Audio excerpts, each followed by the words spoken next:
Welcome to a new Paradigm of Education podcast.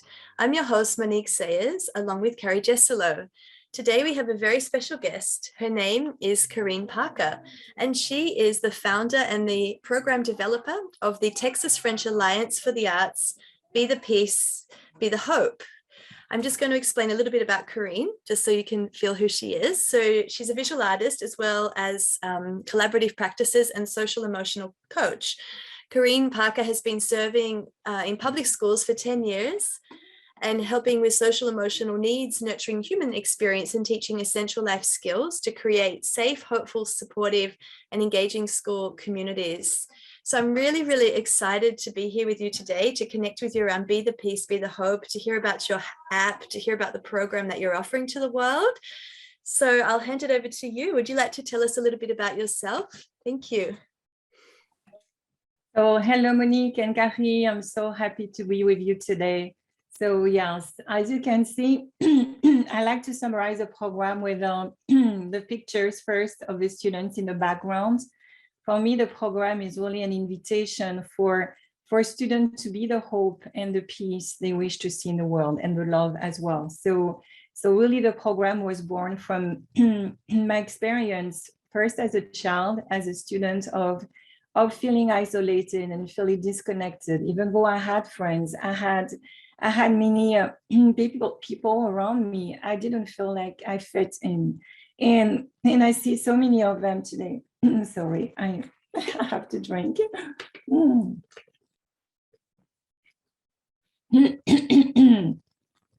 So maybe it's the emotion kicking, maybe I don't know, but yes, it's really really an invitation for them to create the future, a better future for themselves and for all of us. So, and to do that, you need to have the skills. You need to learn how to deal with your emotions. You need to learn how to communicate with each other, how to have hope, how to understand your identity and what is beautiful about yourself and your values, your strengths, your talents, your dreams and goals.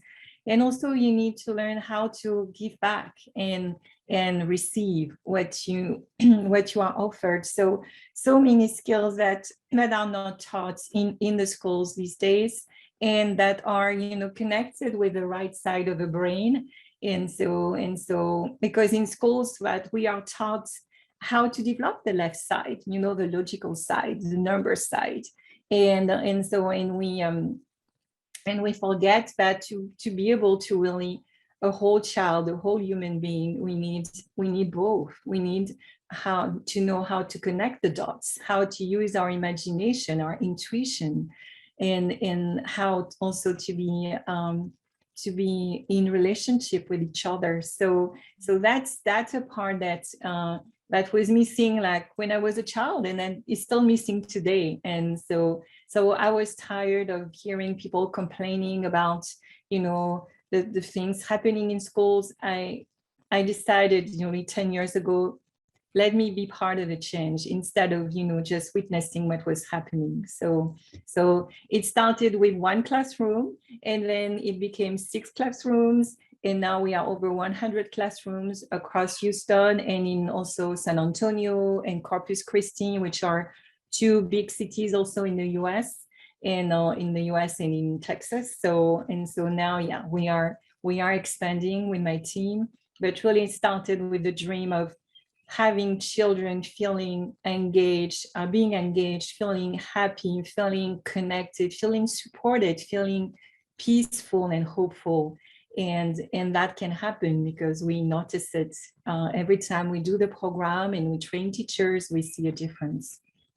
I love that so much because my children are 13 and 8, and I'm really seeing how there's so much that is contributing to disconnection.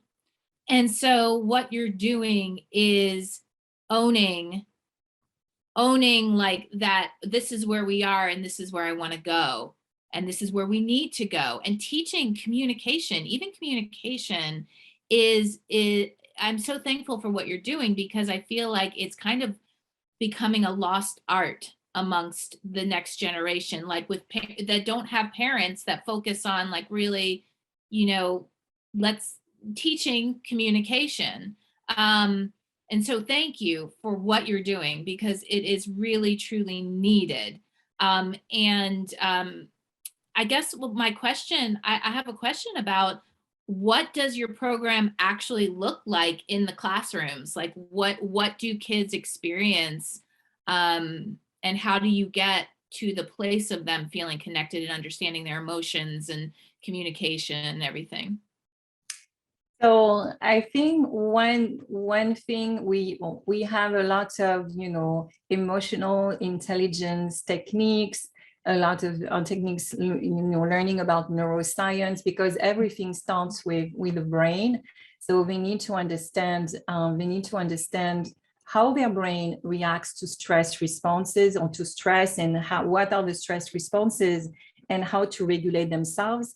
But also we need to dream. And so I'm going to share with you, a couple of pictures, because I'm visual. And so it's very important for me to see how we can invite them to see beyond the environment of the classroom. So one of these pictures I want to share with you is this picture of our hearts being connected.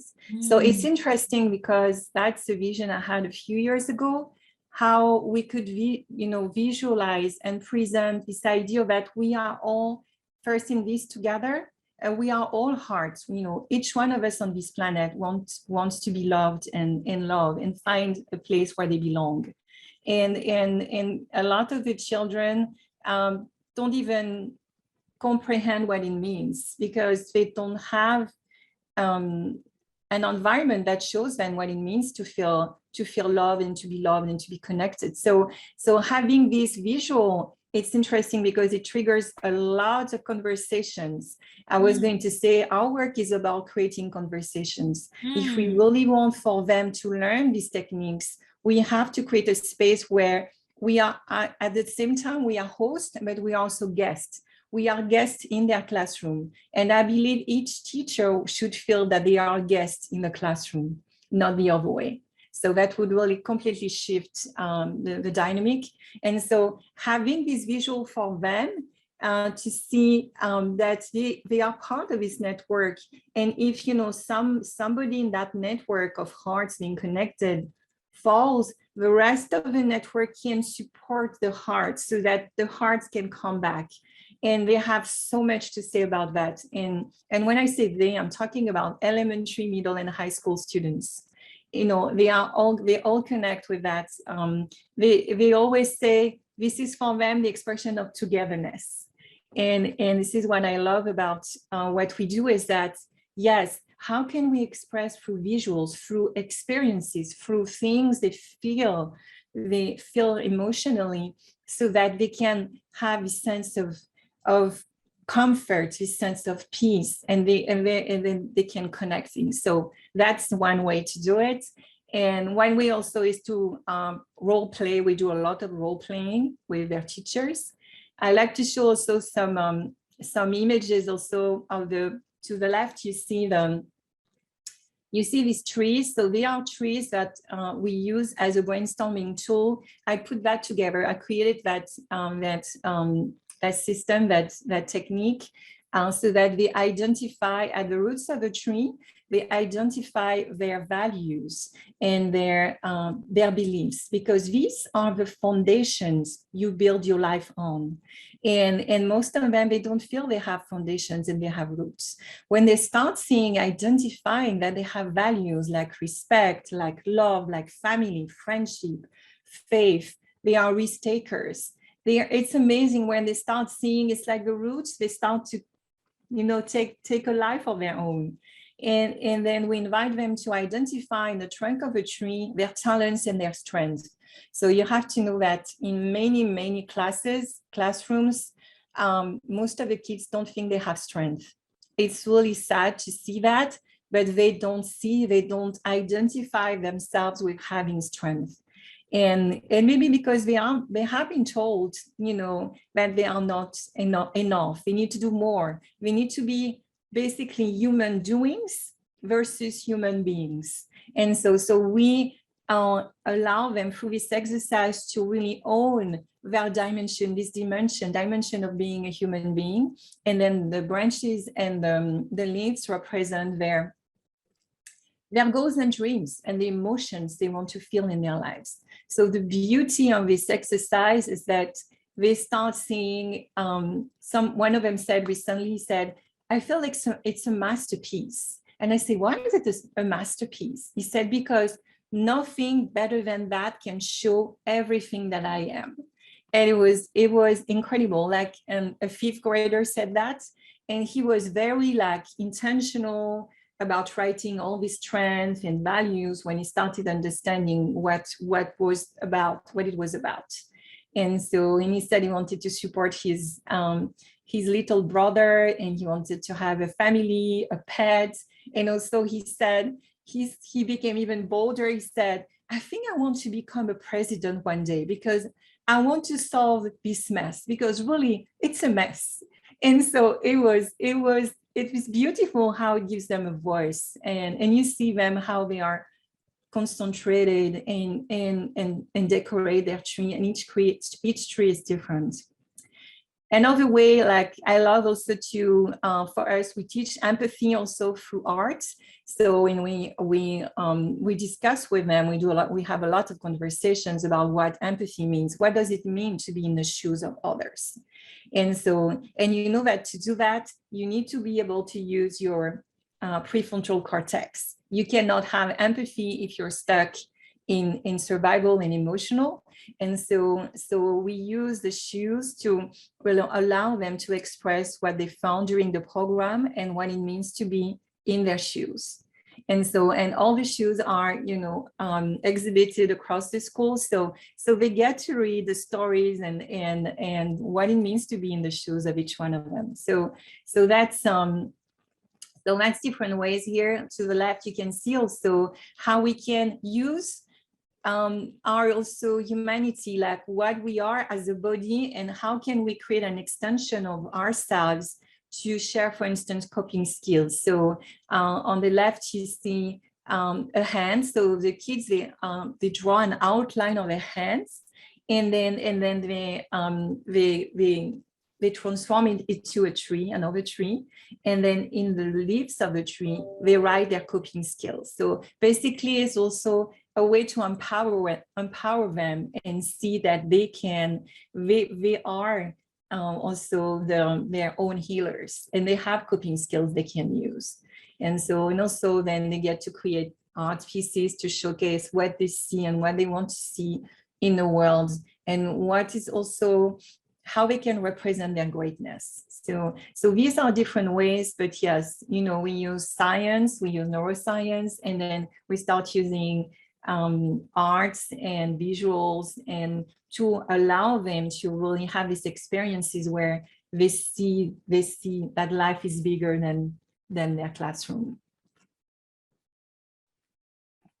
Wow, it's incredible. I'm blown away by this program, and you can just see the children's faces. It just says it all, doesn't it? And then what they've created, it's just amazing to see this, and what a transformation it must be for schools. May I ask, is it like a program that you bring into schools, or how do the children come? Do they have a course that they come and see you a certain time per week, or how does it work for them? Like, how do they receive this amazing program? So really the school districts and the school, they call us and they ask us to present the program during school time. So they give us 1 hour a week, and really, because we are expanding and the program is so successful, we receive many awards. Now we are coaching teachers, because again, even if our team and we would be in the classroom like for 1 hour a week, it wouldn't be enough. So that was also the another way for us to scale, and for me to scale the program, was to look at how can we empower teachers so that they can have the same experience than the one we are creating. How can we empower them also to benefit from all these techniques? And so I started doing that 4 years ago, training teachers, coaching teachers. So now we are doing a lot of the content with them, coaching them in the classroom, and then they take over the program. So So which is beautiful, because we see a lot of teachers who never felt they had really a strong relationship with their students, or they never felt that they knew their students, discovering aspects of them that were incredible. We had really students picking up in a real way.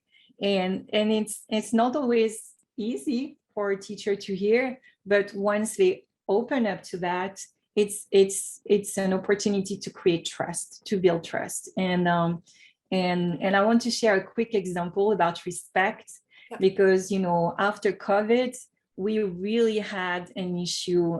We had issues about respect before, because everybody talks about respect, but really people don't understand what respect means. And even teachers, unfortunately, I have to say, some teachers, not all teachers, because I love teachers, but, you know, some teachers, they are so stressed that they are not regulated. The pressure of the stress is so high that they lose it. And that's the moment where respect gets lost. And so we really got to experience, I did some recording with the team. We recorded classrooms that were very noisy, with really no sense of respect, because teacher would, you know, raise their voice and children wouldn't listen. So we recorded that, and we recorded teachers losing it. And we played that out in the classroom. So one way we did it with students is that we invited the students with their teacher to come to the board and explain or tell the story of something they were excited about. And then we played the recording. And so we couldn't get heard. They felt like frustrated, and they were like, I cannot talk, it's too loud. And then we stopped and we asked them, so what do you think your teacher is feeling when this is so loud in the classroom? Because this is what's happening. And they said, no way, no way. And the teacher said, yes, this is what's happening. So they had like an open conversation, you know, and they were more curious about understanding what everybody was feeling, you know, when this was happening. And we also were, and honest enough, and teacher accepted to do that, to play also the teacher like yelling at kids. And we asked the teachers, do you think this is respectful? And the teacher said, no, it is not. And this is not what I want to convey in my class, and I'm sorry. And students said, that's okay. You know, we know it's not easy for you, but, you know, when you do that, we don't listen. We shut down. So it was like over 100 classes about respect that led to opening a door to more trust, and also to more respect, learning that respect is first given before being received. And so that's the way teachers, they get to experience it, and then they take over, they are trained, and as I said, I think it's really about shifting their mindset about teaching. It's not, you know, being a teacher is not being the expert, because students don't listen to experts. It's about really building safety and relationships, and it's about being the host. I'm hosting you, but I'm also the guest, because I want to hear what you have to say, and we want to co-create something together. Because when we co-create, we engage, and we share love, and we share appreciation, and we share peace. So that's the transformation I see happening, and that I want to keep, you know, encouraging, because this is the most beautiful thing to witness. That word, before you said it, that's what I heard, is co-creation. We're co-creating the experience, and I love that you're working with teachers, because just like parenting, I'll be a better parent if I work on my own wounds and work on myself. And then that extends. Your children are such sponges. They pick up, you know, without knowing what the energy that the teacher, you know, sets in the classroom. So that is so powerful, not only in the ability to outreach, you know, and get farther out there, but just in really humanity. Because if you think about like those people that are leaders, you know, or in like power positions, whatever, that there isn't that understanding of what the other person is going through.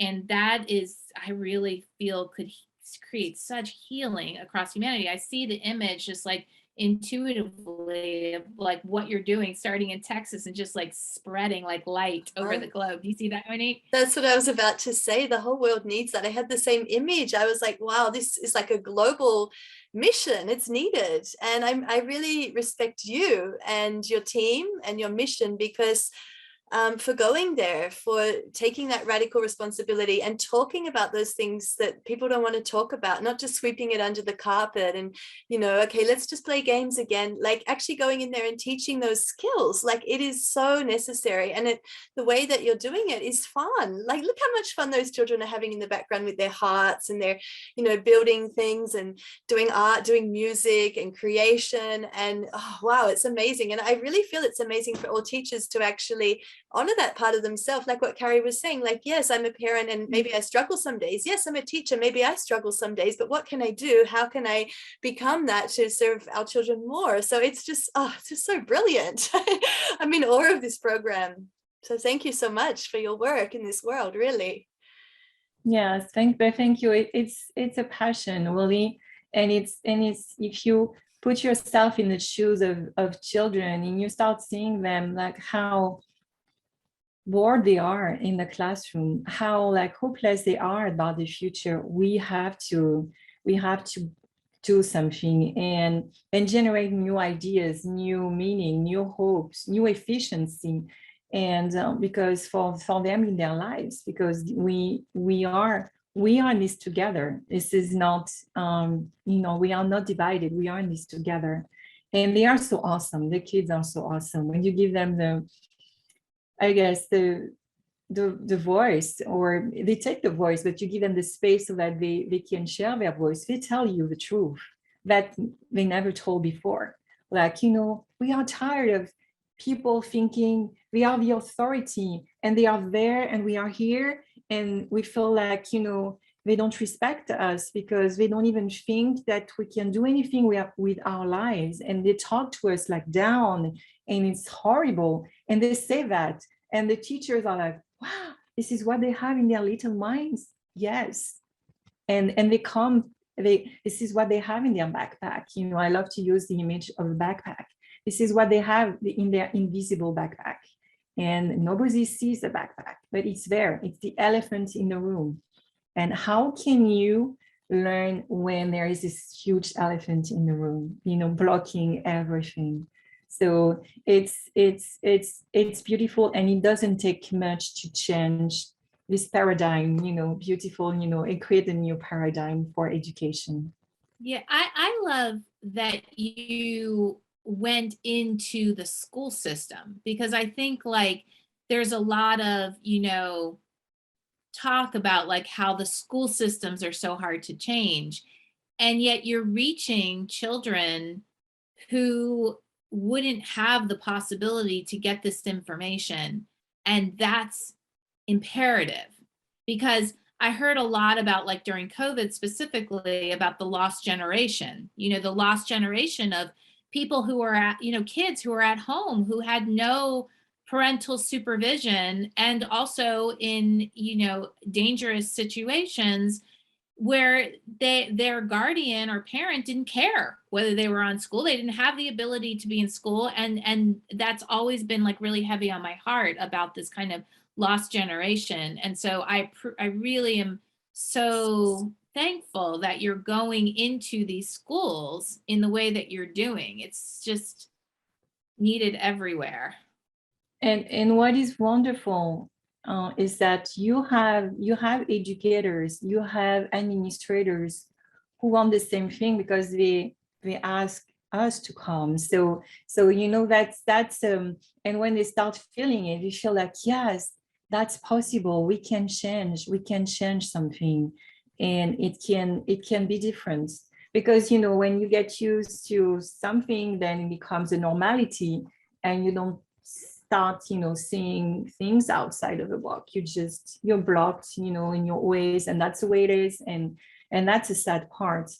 I want to share after COVID, when we would start like classes, we do emotional check-in and during each session. And we would ask, so how many of you feel happy? So we would have like one child that would raise his hand and like looking around, making sure that he's not the only one. And he was the only one. And 60% to 70% said they felt lonely. And every time when we start the program, 60 to 7% of them, 70% of them think say they are lonely. And so, and after a couple of weeks, 3-4 weeks, you have like maybe only 2 of them out of 25, 30 kids who feel lonely. So that's beauty also. If you think about the hearts I shared with you at the beginning, these hearts being connected, this is what we need to create also, a sense of community and belonging where they are not isolated, each one of them in their little bubble, thinking that, this is my life and this is how it will be and it will never change. And that is, for me, is unacceptable. I want to break these bubbles and show them how beautiful the world is and how beautiful they can make this world, because they are the change. They are the change we wish to see in the world. So Wow. Yeah, 100%. And it's reaching all the children of the globe, as you're saying, like all the different backgrounds, doesn't matter where they're from, children are children, and they're not needing a super school. It's not that I'm against these amazing schools that are being created across the world, but I love what you said, Carrie, that bringing these programs in and bringing this out to the people that are needing it is just amazing. So I wanted to shift gears a little bit and talk about your app, because I'm so excited that an app is coming out and I'd just love to hear all about it. Could you share about it, please? So I'm going to share a picture of the app. So and maybe one day I can share with you the app itself. So because the app now has been launched is being launched in 17 schools.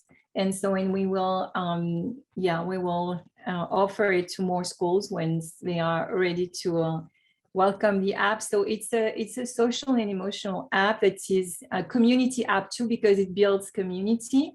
So it's really here to for the students to have 24/7 access to resources, to self-help, because that's the part that also bothers me the most, is that even when we do this type of program, it's 1 hour a week. And so imagine the rest of the time what they are dealing with. So I'm going to share with you a picture like briefly, but what I want to say also is that is community. So for me, the app was about creating not only a sense of, okay, what do I do when I have stress? What do I do when I feel like not motivated? And so what can I do when this is happening? And so yes, I'm trying to find the picture, but yes, I can share with you that picture here real quick. So here you see some images. So this is more like a picture of a different activities to the left. So they get to learn in a very interactive way about time management, relationships, self-motivation, self-control. They have emotion check-in. And so they also have a private journal where they can write down their emotions, their reflections. This is private, it's confidential. And it's very interactive because we are doing also, we have polls, we have PowerPoints, we have questions they can answer, and they can see how many students have answered the same way. And they have also real life situations where we give examples, and we invite them to detect if this is the way to do things or not. And so that's really, really beautiful. It's very interactive. It was created with students and counselors and educators and different partners, but really students decided what was, the best way for them to have the app, organized, but also connected. And we wanted for them also to have access to a feed. So they have a feed, and in the feed that you don't see here, but the feed is really allowing them to post inspiration. It's moderated, so they post images and they post comments and kind acts. And they have also fun workshops where they have video games, memory games, movement, calming activities where they can read aloud too, where they can also play with their friends and family. And also they have 2 other sections where they can write articles about youth making a difference, so to inspire others also to take action. And also they can participate in community projects, because we give them access to service projects too. So this is an app that is really a community app, because they get to connect with other students, but also they get to participate, they get to learn, and they get to give back. So that's a very comprehensive app, and that's only through school platforms, because you have a lot of predators preying on kids. So in the app we have a section about also social media safety. So they get to learn through videos, through activities, how to stay safe on social media. We worked with counselors also. We have a part about help with life challenges. Also, they can get help for different platforms if they feel like, they feel sad, they've been feeling sad for a long time, or they need help. So they are also connected to the suicide hotline or different hotlines to help them. So that's so students have been using it for a couple of weeks now. They love it. They keep posting pictures. They use a lot the help with life challenges, the relationship aspect, the stress relief, and of course video games, because we have social and emotional learning video games, and they really are into it. They are really using it. So it's very exciting, and that's a way to also help more students, because we see that what we were talking about, it's worldwide. So it's really a space that needs to be co-created with them, and it needs to be reinvented, and we need to create a different way of being together. I see like such an extension of, because what I feel from your explanation is that you create this really safe container for children to feel what they're feeling, and to dream dreams, and to connect in an authentic way. And that app to me sounds like an extension of that really safe container, because yes, social media is really scary and not regulated by parents or guardians much of the time, not all the time, much of the time. And that to me just feels like such a safe, I just see it being held with these really beautiful hands, of you're safe here, you can be yourself, and you will be safe. You don't have to be constantly looking over your shoulder thinking is that person okay? Is that person okay? That's moderated by you guys. It just feels so beautiful. And any parent can really, because it's an app for students, but parents will have access as well to the content. They can also, we have some ways some process to explain how to use the app. And so they could have fun with their children, also learning together about self-motivation, self-management, and time management, and have games, and have some calming activities. So that's I really hope it will help us to create bridges between families, because we need it. We need this time where we are together, we co-create together, and we love each other, and we respect each other. So yeah, I was going to say that what's brilliant is that you involve the children in the process of the creation of the app. To me, that really is the paradigm shift, where we're listening to children and we're seeing, well, what do you need? And then co-creating with them. I think that's amazing. And it seems like because they've had that input that they're really excited to be using the app as well, because it's something that's useful and that they can relate to. So wow. I can see that going across the globe as well, if it's safe and they can regulate it and things like that for the children. Amazing. It has to be regulated for sure. It has to be with trusted partners and wanting, as you said, to create that safe bubble where they can be themselves, and they will make the app evolve, because that's the plan. We want to really also, it's very customizable, so we can make it grow and evolve and add more content that respond to the needs of the children. Wow. So before we close today, I just wanted to check in and see, was there any way people can reach out to you if they needed to reach out to you? So we have a website. It's called bepeacebehope.org. And so you will find there is a contact page, so you can connect with us there. And so yeah, so if you have any questions or you want any help to grow some aspect of social and emotional learning in your school, so this is where you find us, and we will be responding to you and find ways to help you, because that's I think we need, as I said, it's something we build together. We need to be here for each other and support each other, because that's the need is so large. Yeah, it's massive. It's so massive. There's time for one more question, and I ask this to all the podcast guests. And I'm so excited to hear your vision, because you're already such a visionary with all of this stuff that's being created by yourself and your co-creators. It's just amazing. If you could define or say, what is your vision for a new paradigm of education? I know we've shared so much already, but what would you say the answer for that is?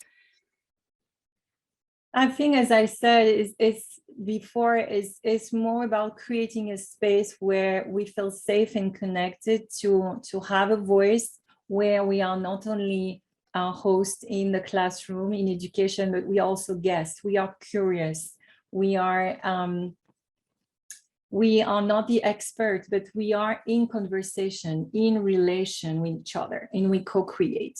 And that's something I learned through, I'm a trainer with the faculty member of, it's called ICCP.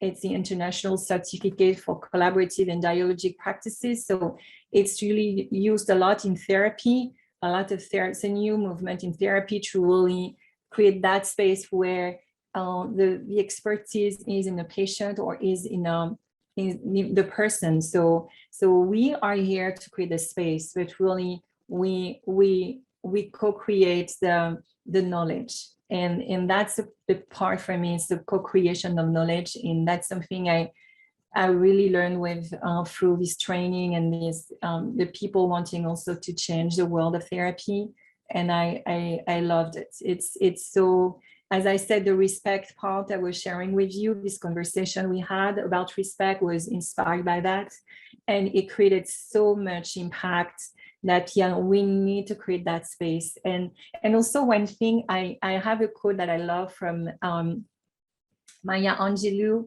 I've learned that people will forget what you said, people will forget what you did, but people will never forget how you made them feel. So let's create a space where we feel, where we are as human beings, not as human doings, and where we feel. And this is the thing we remember about our education, the people who made us feel good or who made us feel connected. We don't remember, like, the assignment, or we don't remember even the good grades, but we remember the people who made us feel. So I hope this is what we can get to create together. Wow, I love that. Thank you so much for that wisdom. And I really also have that vision and hope for the world as well. Thank you so much for coming on today and sharing all of that wisdom and all the visuals and all the energy that's out there. And I'm sure this is going to spread and be just massive. And it's already just beautiful how many children you've already been helping around the world. So thank you so much, Karine. Thank you for having me. It was a pleasure to also be with two visionaries like you and Carrie. Thank you. Thank you. You're amazing. So thank you everybody for tuning into our podcast today of a new paradigm of education. And I'll close with be the peace and be the hope. Namaste.